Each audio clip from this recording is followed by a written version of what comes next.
British সাম্রাজ্যবাদ বিরোধী লড়াই কাকুরি ষড়যন্ত্র মামলায় বীর শহীদদের প্রতি শ্রদ্ধা জানিয়েছে বামপন্থী যুব সংগঠন ডিওয়াইএফআই। এ উপলক্ষে মেলার মাঠ ছাত্র যুব ভবনে আয়োজিত এক অনুষ্ঠানে 4 বীর শহীদ রামপ্রসাদ বিসমিল, ঠাকুর রোশন সিং, আসফাউল্লাহ খান, রাজেন্দ্রনাথ লাহিড়ী প্রতিকৃতিতে শ্রদ্ধা জ্ঞাপন করা হয়।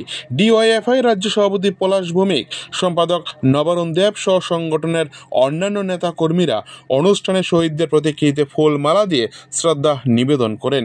পরে এই দিনটি তাৎপর্য তুলে ধরে ডিওয়াইএফআই রাজ্য সভাপতি পলাশ ভৌমিক বলেন, লখনৌ শহরের কাছে কাকুরে ট্রেন লুটের ঘটনায় 40 জনকে গ্রেপ্তার করেছিল ব্রিটিশ পুলিশ।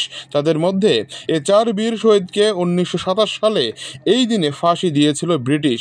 বামপন্থী যুব সংগঠন এই 4 বিপ্লবীকে স্মরণের মধ্য দিয়ে আগামী দিনে সাম্রাজ্যবাদ বিরোধী লড়াইকে আরও তেজি করার শপথ গ্রহণ করা হয়। আগরতলা থেকে নিজস্ব প্রতিনিধি রিপোর্ট, টিভি 100 বাংলা।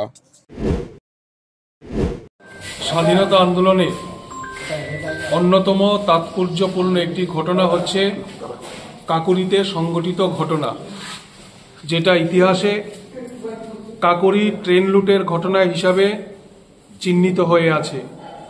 আমরা সকলেই জানি যে ব্রিটিশ বিরোধী লড়াইকে শক্তিশালী এবং বেগবান করতে তৎকালীন সময়ে ভারতীয় বিপ্লবীদের প্রয়োজন ছিল অস্ত্র এবং গোলাবারুদ।